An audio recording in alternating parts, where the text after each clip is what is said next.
The Bard, a Pindaric Ode by Thomas Gray. Ruin sees thee, ruthless king, confusion on thy banners wait, though fanned by conquest's crimson wing, they mock the air with idle state. Helm nor hauberk's twisted mail, nor even thy virtue's tyrant shall avail, to save thy secret soul from nightly fears, from Cambria's curse, from Cambria's tears. Such were the sounds that o'er the crested pride of the first Edward scattered wild dismay, as down the steep of Snowdon's shaggy side he wound with toilsome march his long array. Stout Gloucester stood aghast in speechless trance. To arms, cried Mortimer, and couched his quivering lance. On a rock whose haughty brow frowns o'er old Conway's foaming flood, robed in the sable garb of woe, with haggard eyes the poet stood. Loose his beard and hoary hair streamed like a meteor to the troubled air, and with a master's hand and prophet's fire struck the deep sorrows of his lyre. Hark, how each giant oak and desert cave sighs to the torrent's awful voice beneath. O'er thee, O king, their 100 arms they wave, revenge on thee in hoarser murmurs breathe. Vocal no more, since Cambria's fatal day. To high-born Hoel's shut harp or soft Llewellyn's lay. Cold is Cadwallo's tongue, that hushed the stormy main. Brave Urien sleeps upon his craggy bed. Mountains, ye mourn in vain. Mordred, whose magic song made huge Plinlimon bow his cloud-topped head. On dreary Avon's shore they lie, smeared with gore and ghastly pale. Far, far aloof, the affrighted ravens sail, the famished eagle screams and passes by. Dear lost companions of my tuneful art, dear as the light that visits these sad eyes, dear as the ruddy drops that warm my heart, ye died amidst your dying country's cries. No more I weep, they do not sleep on yonder cliffs, a grisly band. I see them sit, they linger yet, avengers of their native land. With me in dreadful harmony they join, and weave with bloody hands the tissue of thy line. Weave the warp and weave the woof, the winding sheet of Edward's race. Give ample room and verge enough, the characters of hell to trace. Mark the year and mark the night, when Severn shall re-echo with affright. The shrieks of death through Berkeley's roofs at King ring, shrieks of an agonizing king.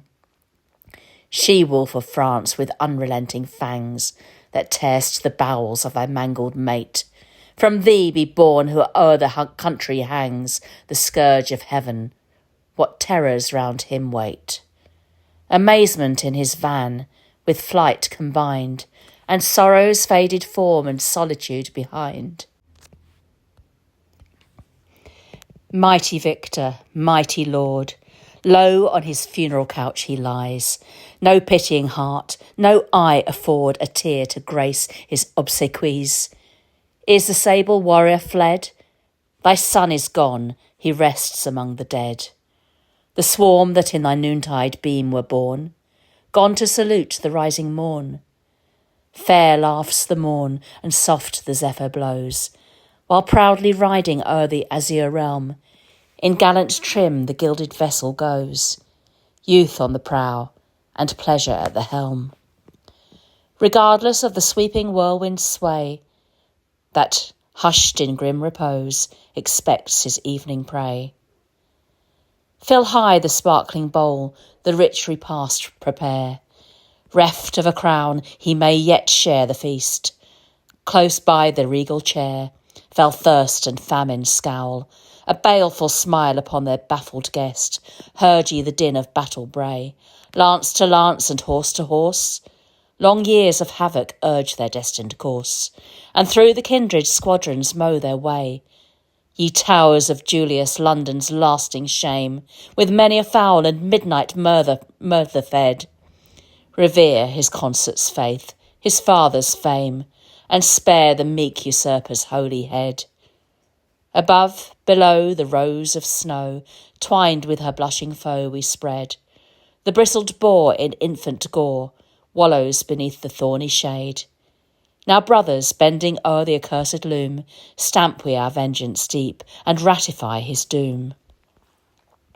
Edward, lo, to sudden fate, weave we the woof, the thread is spun. Half of thy heart we consecrate, the web is wove, the work is done. Stay, O stay, nor thus forlorn, leave me unblessed, unpitied here to mourn. In yon bright track that fires the western skies, they melt, they vanish from my eyes. But oh, what solemn scenes on Snowdon's height, descending slow their glittering skirts unroll. Visions of glory spare my aching sight. Ye unborn ages, crowd not on my soul. No more our long-lost Arthur we bewail. All hail, ye genuine kings, Britannia's issue hail. Girt with many a baron bold, sublime their starry fronts their rear, and gorgeous dames and statesmen old in bearded majesty appear.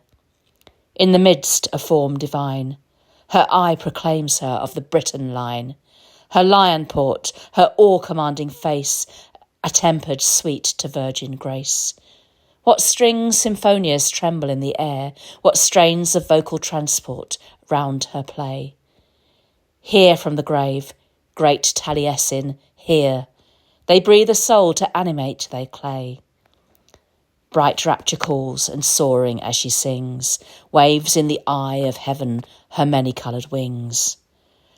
The verse adorn again fierce war and faithful love, and truth severe by fairy fiction dressed, in buskined measures move pale grief and pleasing pain. With horror tyrant of the throbbing breast, a voice as of the cherub choir, gales from blooming Eden bear, and distant warblings lessen on my ear, that lost in long futurity expire. Fond impious man, thinkest thou yon sanguine cloud, raised by thy breath, has quenched the orb of day? Tomorrow he repairs the golden flood, and warms the nations with redoubled ray. Enough for me, with joy I see the different doom our fates assign. Be thine despair and sceptred care, to triumph and to die are mine. He spoke, and headlong from the mountain's height, deep in the roaring tide, he plunged to endless night.